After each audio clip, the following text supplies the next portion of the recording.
Olá, pessoal! Finalizando, então, as nossas aulas sobre os agentes antimicrobianos. Nessa videoaula, nós vamos falar, então, sobre os agentes antivirais.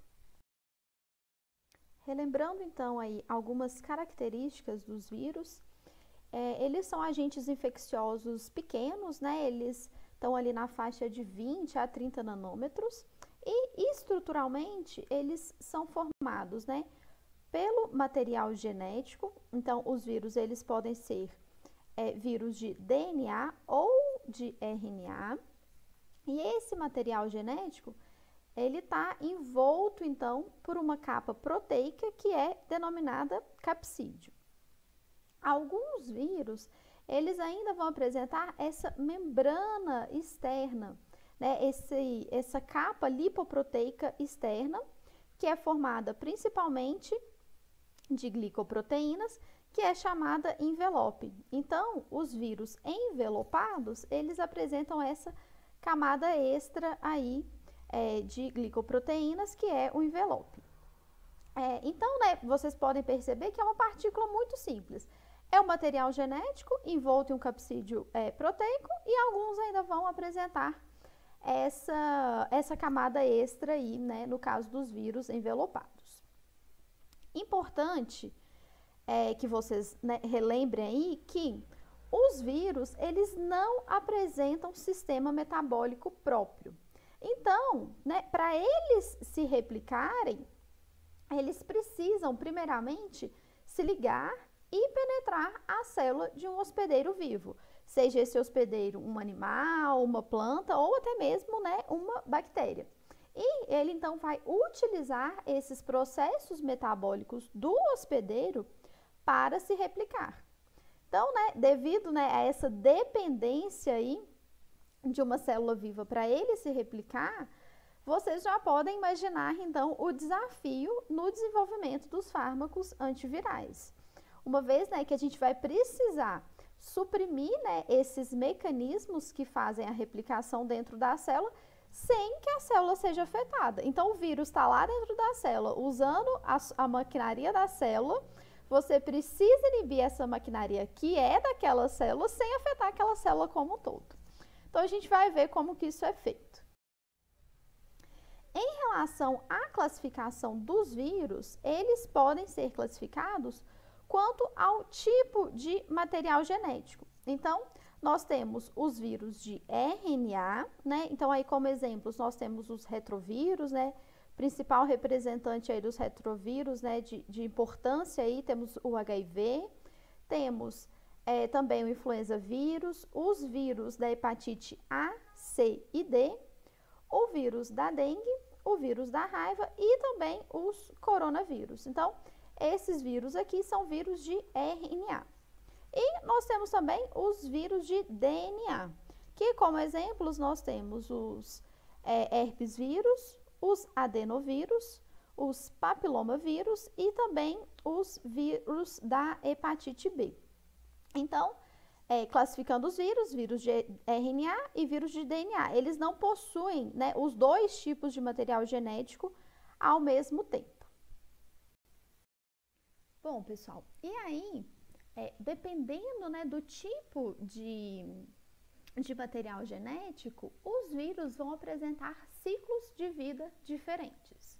Então, nós temos aqui o ciclo de vida de um vírus de DNA, né? Que no exemplo aqui é o ciclo de vida do herpes vírus. Então, vamos entender como que acontece esse ciclo de vida aí do herpes vírus.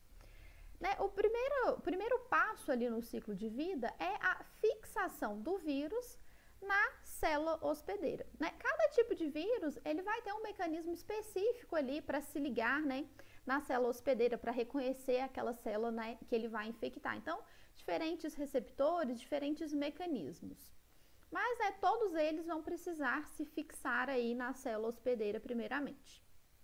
Depois, esse vírus, ele vai entrar, né, de fato, ali dentro dessa célula, né? Eles vão ser endocitados pela célula hospedeira. A partir disso, vai ocorrer o desnudamento. Então, né, vai ser liberado ali de dentro do capsídeo o material genético, que no caso aqui vai ser o DNA. Depois desse desnudamento, dessa liberação do DNA, esse DNA ele vai para dentro do núcleo da célula hospedeira. E aí, né, depois que ele está lá dentro do núcleo, ele vai seguir, né, dois caminhos. Né, parte desse DNA viral, ele vai ser transcrito em RNA mensageiro viral, que vai servir então ali para a síntese de proteínas pelo ribossomo da célula hospedeira. Então, o DNA entrou, foi transcrito em RNA mensageiro e vai lá para o ribossomo para ser traduzido em proteínas. E aí, né, proteínas estruturais, enzimas, proteínas reguladoras aí para esse vírus. E uma parte, né, desse DNA viral que entrou na célula, ele vai ser, né, então, replicado para fazer novas cópias desse DNA viral. Depois disso, então, vai ocorrer a união, né, dessas novas cópias de DNA viral com as proteínas virais que foram produzidas para fazer a montagem, então, ali dos novos vírus. Né? E depois que esses novos vírus foram montados, eles vão ser liberados, então, daquela célula hospedeira inicial para infectar novas células. Já aqui, nós temos o ciclo de vida de um vírus de RNA, que no caso aí seria do vírus influenza. Então, primeiramente, ele também vai, né, reconhecer a superfície ali da célula que ele vai infectar, vai se fixar nessa superfície e vai entrar ali na célula por endocitose.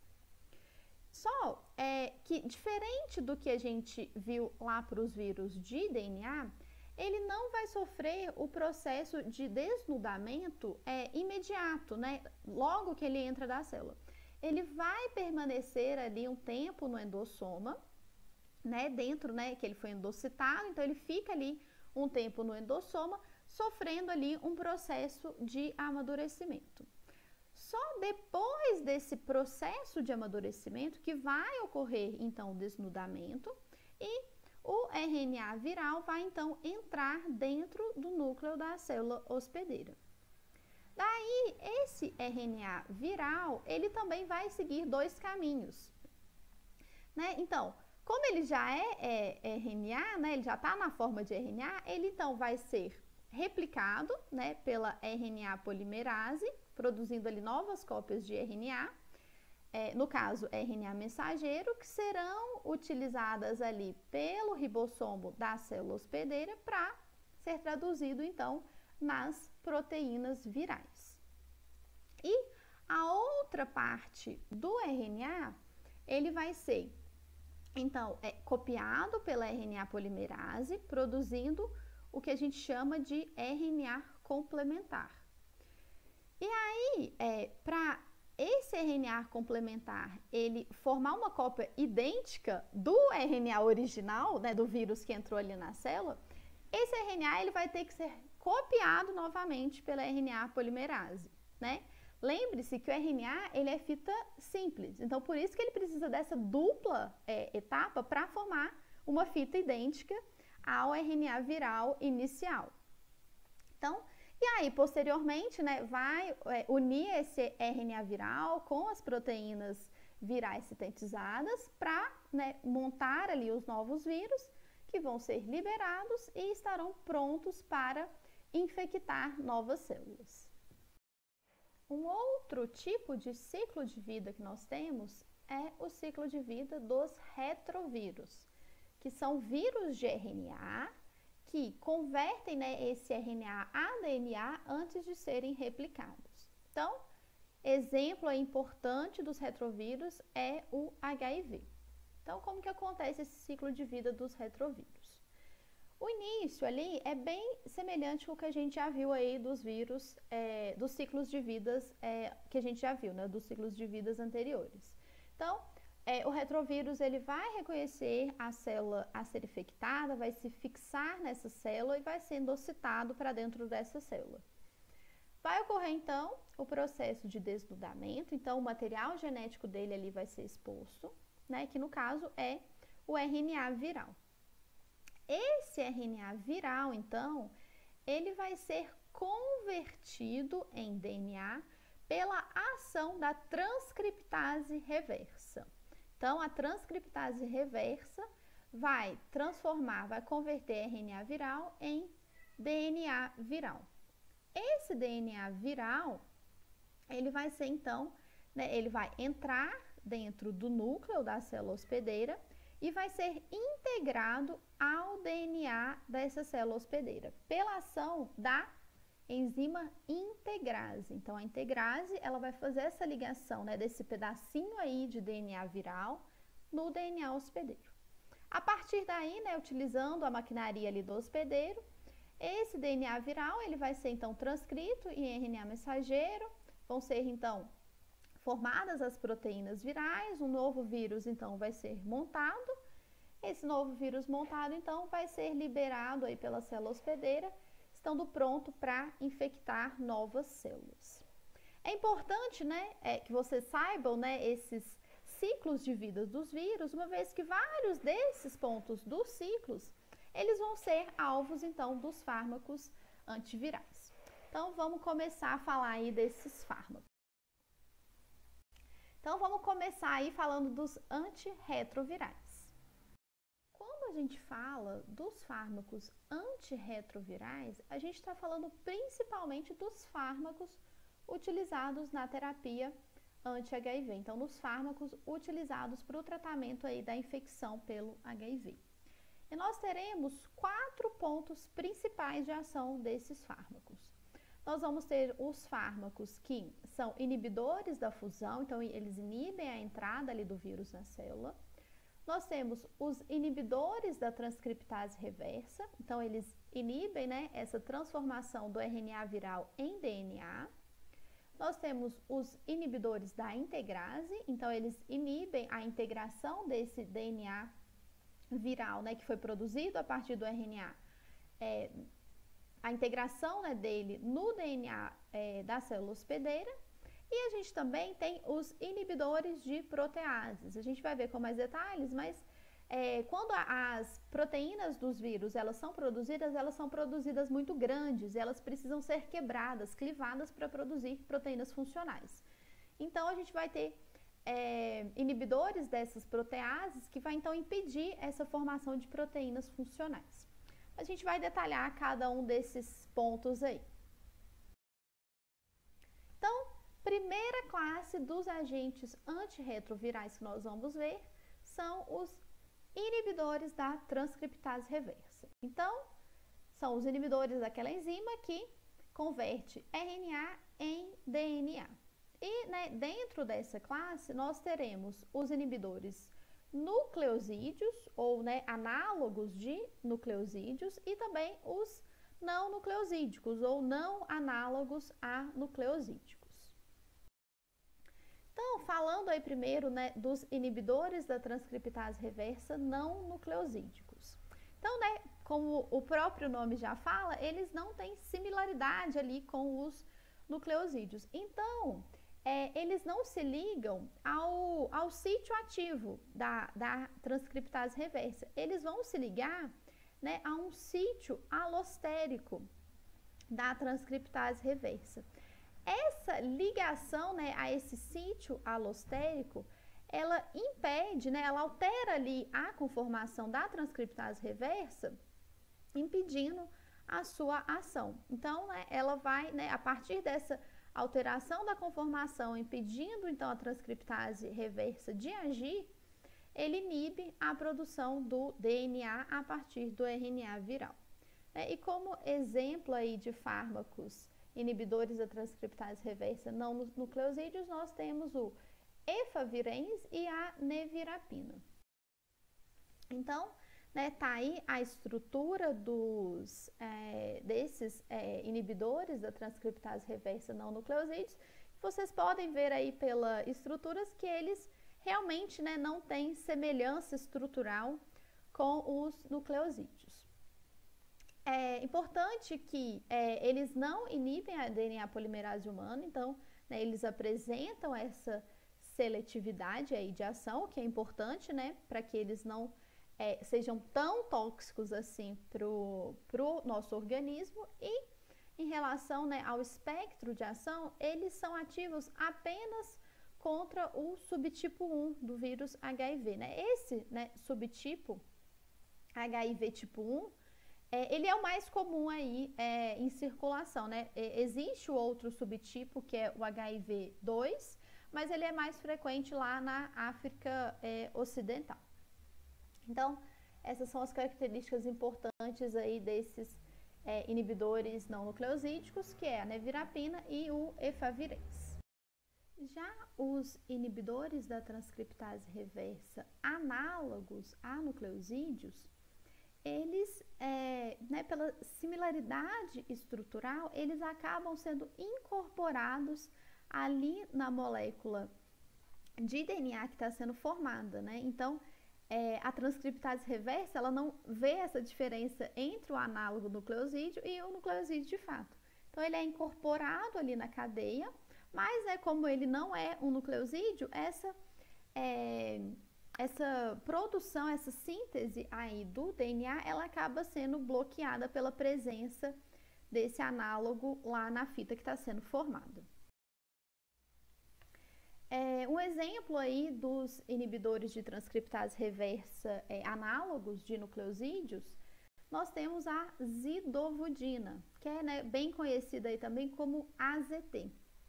A zidovudina, ela foi o primeiro fármaco introduzido para o tratamento das infecções pelo HIV e ainda hoje ela é bastante importante aí na terapia. Ela é um análogo sintético da timidina, então, né, a diferença é esse grupamento aqui de nitrogênios. No caso da timina, aqui teria uma hidroxila, né? Ela entra na célula por difusão passiva. Ela pode ser utilizada tanto por via oral quanto por aplicação intravenosa. Em relação aos efeitos adversos, nós temos aí um efeito importante que é a supressão da medula óssea, né, que se manifesta comumente na forma de neutropenia e anemia. E, né, esse efeito adverso aí de supressão da medula óssea, ele parece estar relacionado, né, com essa menor seletividade da zidovudina pela transcriptase reversa. Ela apresenta ali uma certa afinidade também pela nossa DNA polimerase, né, pela DNA polimerase humana. Então, esse efeito adverso pode estar aí por essa inibição também da DNA polimerase humana. Dentre os efeitos adversos, a gente também, né, pode ver intolerância gastrointestinal, dor de cabeça e insônia. E em relação à resistência, pode ocorrer resistência através de uma mutação, então, ali na transcriptase reversa, que, né, vai ser mais comum quando ocorre a terapia prolongada. Aqui nós temos outros exemplos, né, de fármacos dessa classe, então, né, de inibidores da transcriptase reversa análogos de nucleosídeos. Então, nós temos a lamivudina, o adefovir, a estavudina, a didanosina, a zalcitabina e o abacavir. E, né, a semelhança da zidovudina, eles vão agir, né, se ligando lá na transcriptase reversa, inibindo a sua ação, ou ainda, né, sendo incorporado ali naquela fita de DNA recém-formado, inibindo, então, né, a continuidade da síntese dessa fita. No geral, os efeitos adversos também são semelhantes, né, por causa daquela questão da não seletividade pela transcriptase reversa, né, então eles apresentam ali uma atividade também de inibição da nossa DNA polimerase.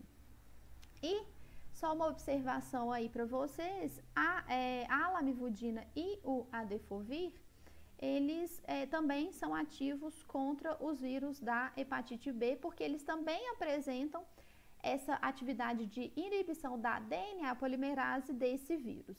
A gente ainda vai comentar aí o tratamento da hepatite B, mas, né, já fica aí essa observação para vocês. Uma outra classe dos agentes antirretrovirais são os inibidores de proteases. Então, já tinha até comentado brevemente aí com vocês que quando as proteínas virais elas são traduzidas, elas são formadas nas formas, né, no formato de poliproteínas. Então, são proteínas grandes que são bioquimicamente inertes. Elas precisam ser quebradas em pontos específicos para, né, que se tornem proteínas ativas. E essa quebra, ela é feita então pelas proteases dos vírus, que está aí representado, né, para vocês lembrarem, né, nesse formato aí de tesourinha. Essas proteases, então, elas vão clivar, né, essas poliproteínas em locais específicos para produção das proteínas dos vírus, né, como a transcriptase reversa, as proteínas do capsídeo viral, né, dentre outras aí que são importantes para o vírus.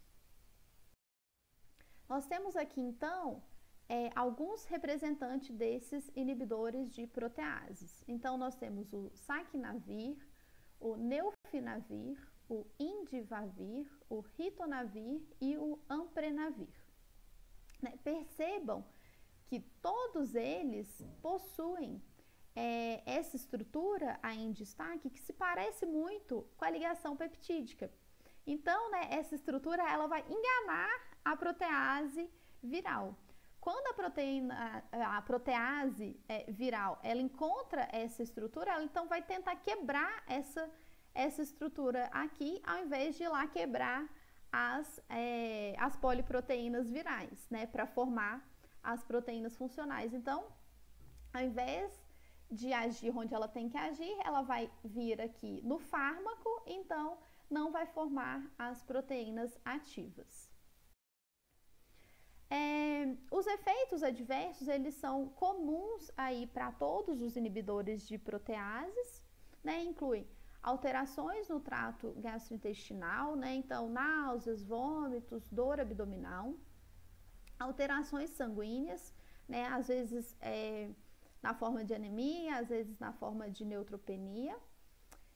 Efeitos sobre o sistema nervoso central também podem ocorrer, então insônia, tontura, cefaleia, e também existe o risco de desenvolvimento de hiperglicemia nos pacientes utilizando esses inibidores de proteases. As interações farmacológicas, elas são bem amplas, né? Existem muitas interações farmacológicas com esses inibidores de proteases e elas são clinicamente importantes. Isso ocorre porque esses inibidores eles podem tanto induzir quanto inibir as enzimas CYP. Então, é importante, né, é essencial pesquisar essas possíveis interações antes de prescrever qualquer outro medicamento a pacientes que estejam recebendo, né, tratamento com esses inibidores de protease. Dentro dos inibidores de proteases, nós temos também o tripanavir. Nesse caso, o tripanavir, ele é um inibidor de protease do tipo não peptídico. Então, vocês podem ver aqui pela estrutura dele que ele não tem nenhuma semelhança com as ligações peptídicas, né? Na estrutura dele, ele não tem nenhuma estrutura que é similar a essas ligações peptídicas. Então, o mecanismo dele é um pouco diferente. Ele age, né, se ligando à protease, alterando a conformação ativa dessa protease. Então, pela alteração dessa conformação ativa, ele inibe a protease de exercer sua função. E esse fármaco, ele é útil em casos de resistência aos inibidores de protease do tipo proteico. Então, esse vai ser o uso desse tipo de inibidor. Dentro aí dos fármacos antirretrovirais, nós temos também os inibidores de fusão, representados aí pela efurvirtida. Então, nós vamos precisar detalhar aí como que se dá, né, essa fusão do HIV nos linfócitos T para a gente entender melhor o mecanismo de ação desse fármaco. Então, a gente tem aqui representado, a membrana viral, membrana do envelope viral, que a gente vê que o HIV ele possui essa glicoproteína 120, que ela é importante, ela serve para reconhecer o CD4 lá na membrana plasmática da célula hospedeira, que nesse caso vai ser o linfócito T. Então, o GP120 ele reconhece o CD4. Depois que acontece esse reconhecimento, a GP41, que é uma outra glicoproteína do HIV, que está ligada aqui na GP120, ela vai sofrer algumas alterações para facilitar nessa fusão. Então, vocês podem ver aqui, que essa GP41, ela possui 2 domínios, e aí que você pode ver que no início tem uma distância aqui, entre as membranas do vírus e a membrana celular. E, com a evolução do processo, alterações vão ocorrendo nessas subunidades da GP41, que vai aproximando essas duas membranas até que ocorra a fusão. Então, que permita que o vírus, então, se funda, e entre dentro da célula hospedeira. Então, a efurvirtida, ela se liga lá na GP41 e essa ligação ela vai impedir todo esse processo aqui. Então, nada desse processo vai ocorrer se o fármaco está ligado lá na GP41. E aí é por isso, dessa forma que ele impede a fusão. Vocês podem ver aqui que a efurvirtida, ela é um polipeptídeo. Então, por isso, a sua administração precisa ser por via parenteral. E, geralmente, essa administração ela é feita através de injeções subcutâneas. Por fim, nós temos os inibidores da integrase, representado aí pelo raltegravir. Então, como que o raltegravir ele vai agir? Ele se liga, à integrase. Ele bloqueia a atividade catalítica da integrase, que é codificada pelo HIV, impedindo, então, a integração do DNA viral ao DNA do hospedeiro. E aí, sem essa incorporação do DNA do hospedeiro, não vai ter replicação do DNA viral. Então, esse fragmento de DNA viral, ele acaba sendo degradado e o ciclo de vida do vírus é interrompido. Em relação à terapia para o HIV, a gente tem a terapia combinada. Então, são utilizadas combinações de fármacos. E atualmente, nós temos o que se chama de terapia antirretroviral altamente potente. E como que ela é feita? Ela é constituída ali por 3 fármacos. Então, são 2 inibidores de transcriptase reversa análogos nucleosídicos, associado a um outro fármaco antirretroviral de alguma outra classe. Então, a gente pode ter tanto um inibidor de transcriptase reversa não nucleosídico, quanto um inibidor de protease, um inibidor de fusão ou ainda um inibidor de integrase. A vantagem dessa terapia combinada é que ela apresenta uma maior eficácia ali no combate à infecção pelo HIV, Então, ela reduz a carga viral e ela também auxilia na redução do aparecimento de resistência. Mas, ela também apresenta algumas desvantagens, que é importante que a gente fale disso também, que é o aumento da toxicidade, Então, a gente tem um somatório dos efeitos adversos desses diferentes fármacos que são utilizados na terapia combinada. E também isso vai refletir na adesão ao tratamento por causa desse aumento dos efeitos adversos. Mas, sem dúvida nenhuma, essa terapia combinada, essa terapia antirretroviral altamente potente, ela é extremamente importante aí, no tratamento da infecção pelo HIV sem nenhuma dúvida, né? Mesmo com essas desvantagens. E aqui, né, para finalizar essa parte, eu deixo essa figurinha resumo aí para vocês com os pontos, né, de ação ali no ciclo de vida dos retrovírus, né, com os representantes, dos fármacos representantes de cada um desses pontos. Então, vocês podem usar aí para relembrar o que foi dito até agora. E, então, agora vamos falar sobre os fármacos antiherpéticos, né, que são os fármacos utilizados ali para tratar as infecções pelos herpes vírus. Então, né, dentro desse grupo, né, dos herpes vírus, nós temos, né, eles são, né, um conjunto de vírus que causam algumas infecções virais bem comuns. Então, nós temos o vírus herpes simples, né, do tipo 1, que causa a herpes oral, tipo 2, que causa a herpes genital. Nós temos também, né, o varicela zoster, o Epstein-Barr, né, o Epstein-Barr aqui, ele causa a mononucleose infecciosa.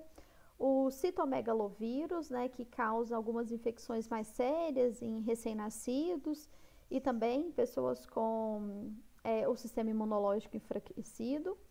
Nós temos os herpes vírus humanos tipo 6 e tipo 7, que estão relacionados a uma infecção infantil chamada roséola infantil.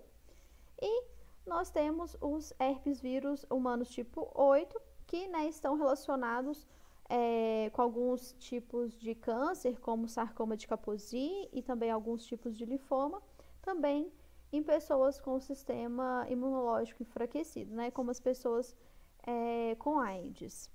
E só relembrando que os herpes vírus, eles são vírus de DNA, né? Isso vai ser importante para a gente entender aí os fármacos que vão ser utilizados para tratar essas infecções por herpes vírus.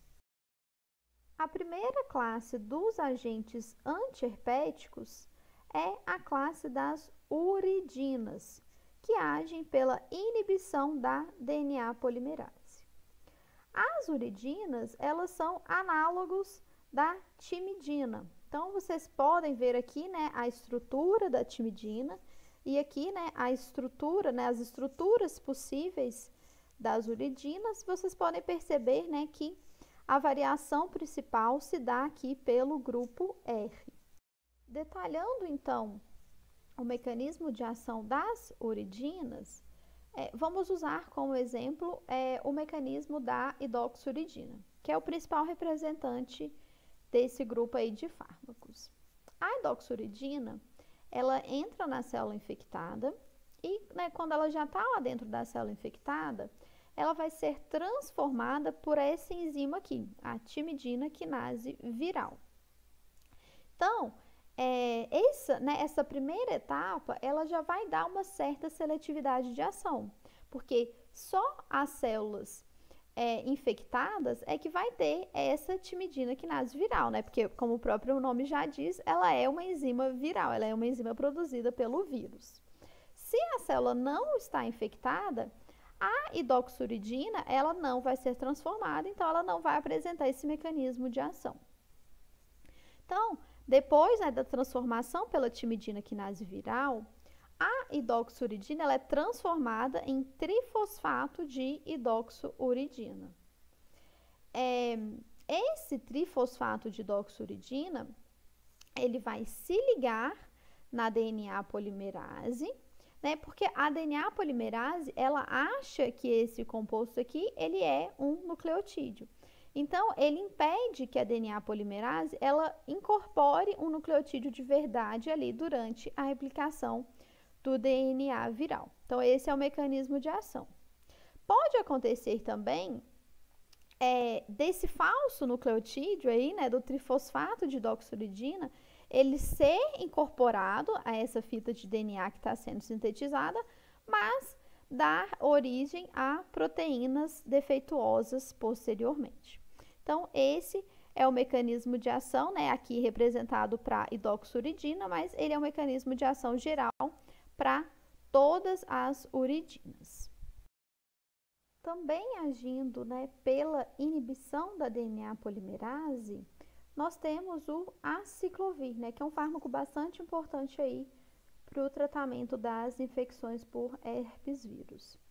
Né? É diferente lá das uridinas, o aciclovir ele é um análogo da guanosina. Então, vocês podem ver aqui pela estrutura, né, que a diferença, né, a alteração é aqui nessa pentose, né? No caso do aciclovir, nós temos esse carboidrato acíclico, né? Até por isso, né, por esse carboidrato acíclico, né, daí vem o nome aciclovir.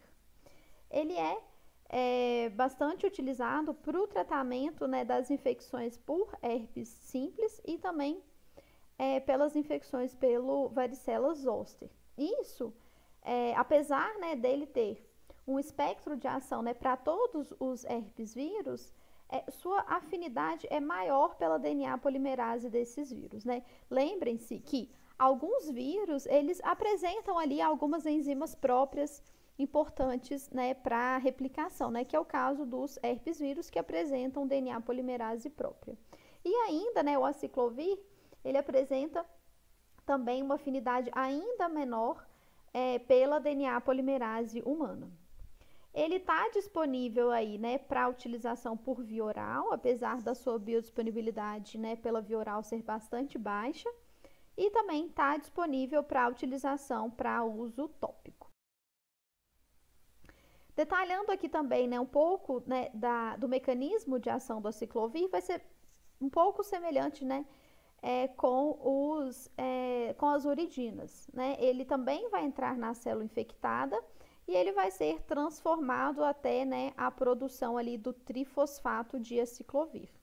E importante a gente lembrar, né, que a primeira etapa da transformação ela é feita por uma enzima viral. Então, né, isso também já dá ali uma seletividade de ação para o aciclovir.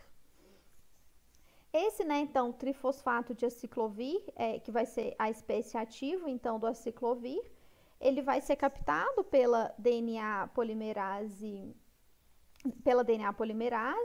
ele vai ser, então, incorporado ali na fita que está sendo produzida, mas como ele não é, né, um nucleotídeo mesmo, ele vai bloquear a continuação da síntese dessa fita de DNA, né, porque ele vai impedir que outro nucleotídeo seja ligado a essa fita. Então, ele inibe a replicação do DNA viral.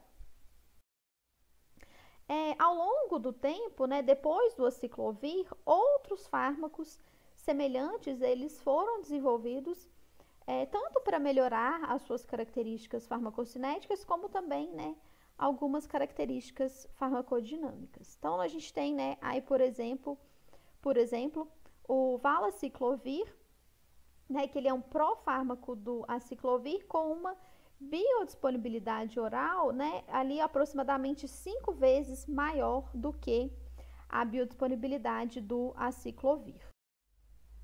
Nós temos também aí como exemplo, né, de fármacos que vieram depois do aciclovir, o ganciclovir e o valganciclovir, que apresentam uma atividade muito maior pela DNA polimerase do citomegalovírus do que do aciclovir, em relação ao aciclovir, né? Então, eles podem, né, esses dois fármacos, eles vão ser utilizados para tratar essas infecções pelo citomegalovírus.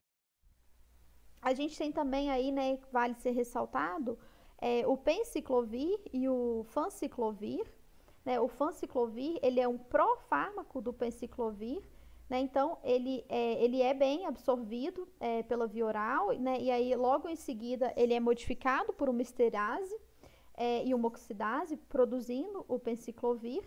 E eles são 100 vezes mais potentes do que o aciclovir. E eles também vão ser utilizados para o tratamento das infecções por herpes simples e também pelo varicela zoster.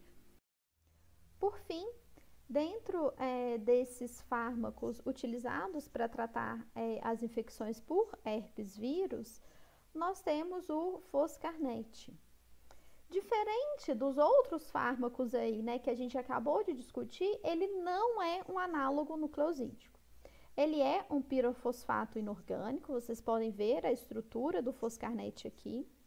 E por causa, né, dessa estrutura mais genérica, ele inibe várias enzimas. Então, ele pode inibir a DNA polimerase, ele pode inibir a RNA polimerase e até a transcriptase reversa. E por causa, né, dessa ação ampla aí contra várias enzimas, ele apresenta um espectro de ação bem ampliado, né? Ele é ativo, né, até contra Epstein-Barr, herpes vírus 6, 8 e até ele é ativo contra o HIV, né, por causa dessa ação na transcriptase reversa. Porém, né, clinicamente, ele é utilizado para o tratamento de certas infecções graves por herpes simples e também pelo citomegalovírus, né? No caso, né, quando a terapia com a ciclovir, né, para herpes simples ou com o ganciclovir para citomegalovírus não é bem sucedida, né? Por exemplo, quando ocorre o desenvolvimento de resistência. Então, ele é utilizado nesses casos aí. E ele é também de uso restrito hospitalar. Então, agora vamos falar sobre os fármacos utilizados contra o vírus influenza. Quando a gente fala de influenza vírus, é importante, né, que a gente lembre, né, das pandemias de influenza que já ocorreram no mundo ao longo dos anos. Então, em 1889, a gente tem aí descrita a primeira pandemia causada, né, pelo influenza, que ocorreu na Rússia, né, que se iniciou na Rússia e foi causada pelo H2N2. Outro marco importante, né, foi lá em 1918, que foi a primeira pandemia causada pelo H1N1, que foi responsável, né, pela gripe espanhola. Mais recentemente, em 2009, a gente teve uma nova pandemia ali causada pelo H1N1. Vocês podem perceber aqui, né, que todos esses vírus, eles têm em comum no nome, né, esse H e esse N. Então, vamos entender o que essas letras significam. Nós temos aqui, então, né, a estrutura do influenza vírus. Então, né, nós temos material genético, temos, né, o capsídeo e temos o envelope viral. Então, né, o que seria esse H? O H, ele significa hemaglutinina, né, que são glicoproteínas que têm como função reconhecer uma molécula, né, nas células do trato respiratório, né, que essa molécula é chamada de ácido ciálico. Então, o vírus da gripe, ele tem esse tropismo pelas células do trato respiratório, porque ele possui, né, eles possuem essas estruturas, né, eles possuem essas hemaglutininas que reconhecem essas moléculas de ácido ciálico nessas células do trato respiratório. Já o N significa neuraminidase. Então, né, que são outras proteínas ali no envelope viral que quebram essa ligação entre a hemaglutinina e o ácido ciálico, permitindo então que o vírus vá infectar novas células. Então, né, a gente tem, né, alguns tipos de hemaglutininas, né, H1, H2, H3 e alguns tipos de neuraminases, N1 e N2. Então, dependendo aí, né, do tipo de hemaglutinina no tipo de neuraminidase, isso vai gerar aí os nomes dos influenza vírus. Então, aqui só detalhando um pouco mais, então quando o vírus, né, o influenza vírus, ele vai infectar as células lá do trato respiratório, ele se liga então a essa molécula de ácido ciálico. Então, isso que vai fazer o reconhecimento das células, né, do vírus pelas células do trato respiratório. Depois desse reconhecimento, então, o vírus, né, ele vai entrar para dentro da célula, vai ter todos aqueles processos lá do ciclo de vida do vírus e ele, então, vai ser eliminado ali da célula. E aí, né, a neuraminidase, ela vai ser importante nessa etapa aqui da liberação do vírus, porque ela vai quebrar então essa ligação do ácido ciálico com os novos vírus formados. Então, ela quebra essa ligação e aí o novo vírus ele pode ir infectar uma nova célula. E né, é nesse ponto aqui, né, que uma classe de fármacos vai agir. Então, aí dentro dos fármacos utilizados, né, para tratar a infecção pelo influenza vírus, nós temos os inibidores da neuroaminidase, representados então aí pelo oseltamivir, né, que é mais conhecido pelo nome comercial, Tamiflu, e o zanamivir. Esses compostos, eles são análogos do ácido ciálico, então, né, eles agem enganando a neuraminidase. Então, a neuraminidase, ela se liga a esses fármacos, então ela não vai quebrar a ligação entre o ácido ciálico da célula e a hemaglutinina do vírus. Então, impede que o vírus infecte novas células. Então, esses fármacos, eles controlam a virose, né? Eles impedem uma dispersão maior do vírus para as outras células. Uma outra classe de fármacos anti-influenza são os inibidores dos canais M2, representados então pela amantadina e pela rimantadina. Então, como que é o mecanismo de ação desses fármacos? Então, vamos relembrar lá como que é o ciclo de vida desses influenza vírus, que são vírus de RNA. Depois que o vírus ele entra na célula, ele fica um tempo lá no endossomo. Ele precisa desse processo de amadurecimento antes que ocorra o desnudamento. E nesse endossomo existe uma bomba de prótons que bombeia prótons para dentro do endossomo, acidificando então esse endossomo inicial. Então, quando ocorre, né, essa acidificação do endossomo, isso vai ser importante para a etapa posterior, para a etapa de desnudamento. Quando ocorre, então, a acidificação do endossomo, começa, então, ali o processo de fusão do vírus com a membrana do endossomo para que ocorra, então, a liberação do material genético. Só que só a acidificação do endossomo não é suficiente. Precisa ocorrer também a acidificação do vírus. E essa acidificação, ela se dá através da entrada de prótons, através desses canais M2 nos vírus. Então, precisa dessas duas etapas. Precisa da acidificação do endossomo, mas também precisa da acidificação do vírus para que ocorra, então, a liberação, né, do material genético, para que ocorra o processo de desnudamento e complete ali a replicação do vírus. Quando esses fármacos são utilizados, então eles inibem esses canais M2, então não há a acidificação do vírus, então não ocorre esse processo de desnudamento. Então, todo o ciclo de vida do vírus, então, vai ser interrompido. Importante a gente perceber que, diferente dos inibidores de neuraminidase, os inibidores de canais M2, eles de fato vão inibir a infecção viral. Eles impedem, então, a replicação do vírus. Por fim, vamos falar, então, aí dos fármacos utilizados para as infecções pelos vírus da hepatite. As duas hepatites, né, que podem ser tratadas farmacologicamente são as hepatites B e C. Essas duas, né, hepatites, elas podem ou não produzir sintomas ali de infecção aguda, mas as duas, elas podem evoluir para uma infecção crônica com, né, alguns riscos aí de complicações, né?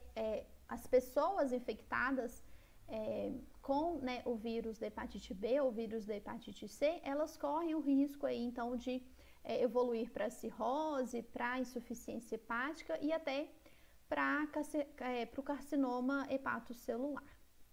Apesar dessas semelhanças entre esses dois vírus, eles possuem algumas diferenças importantes. Em primeiro lugar, o vírus, né, da hepatite B, ele é passível, né, de prevenção através da vacina, né, que já está disponível aí para o vírus da hepatite B. Uma outra diferença é que a hepatite C, ela pode ser curada, né? Ela tem um tratamento curativo aí, né, com os fármacos atualmente disponíveis. Já no caso da hepatite B, esse tratamento ele não é completamente curativo. Então, nós temos essas duas diferenças aí entre, né, a hepatite B e a hepatite C, embora as duas, né, possam causar essa infecção crônica.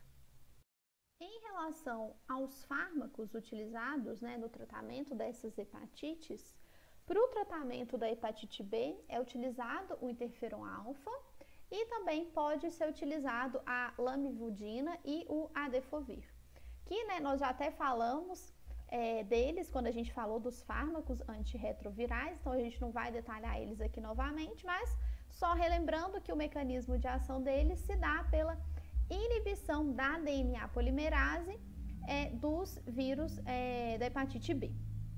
Já a hepatite C, ela também é tratada com a utilização de interferon alfa, que pode ser associada, então, com a utilização também da ribavirina. Falando, então, aí do interferon, ele é um agente, né, os interferons, eles são agentes imunomoduladores. Então, a interferência dos interferons, né, com os seus receptores, ele vai induzir uma série de eventos, né, de sinalização, né, que vão ativar ou vão induzir a expressão de proteínas que combatem as infecções virais. Então, né, eles podem inibir, então, a síntese de proteínas virais, eles podem levar à degradação do RNA viral, eles podem inibir a expressão, né, de genes virais, né, importantes para a montagem dos novos vírus. Então, o mecanismo de ação dos interferons são bastante amplos, né, são bastante complexos. Eles apresentam uma baixa biodisponibilidade por via oral, então a administração deles se dá ou por via intravenosa ou por via subcutânea e, no geral, né, eles apresentam uma boa distribuição, com exceção do sistema nervoso central e dos olhos. Em relação aos efeitos adversos, né, comuns aí, né, após a administração dos interferons, nós temos, né, os sintomas de gripe, né, incluindo aí febre, cefaleia, mialgia, né, que se dá, né, através da liberação de citocinas, né, que está relacionada aí com os interferons. Pode ocorrer também, né, depressão da medula óssea e também pode ocorrer alterações cardiovasculares e alterações hepáticas com a utilização dos interferons. E, por fim, nós temos a ribavirina. No caso, a ribavirina, ela é um análogo nucleosídico sintético, ela é um análogo da guanosina, né? Então, ela tem uma estrutura semelhante à guanosina. O mecanismo de ação exato da ribavirina, ele ainda não está completamente elucidado, mas, né, ela parece, né, a ribavirina, ela parece interferir aí com a síntese do RNA mensageiro viral. Dentre, né, as formas de apresentação disponíveis, ele está disponível, ele pode ser utilizado na forma de aerosol, né, porque ele também apresenta ação contra vírus respiratórios, mas para o tratamento da hepatite C, ele é utilizado por via oral. E, né, na maior parte das vezes, a ribavirina, ela é utilizada em associação com interferons. Bom, pessoal, então finalizamos por aqui essa videoaula sobre os fármacos antivirais. Obrigada pela atenção e até mais.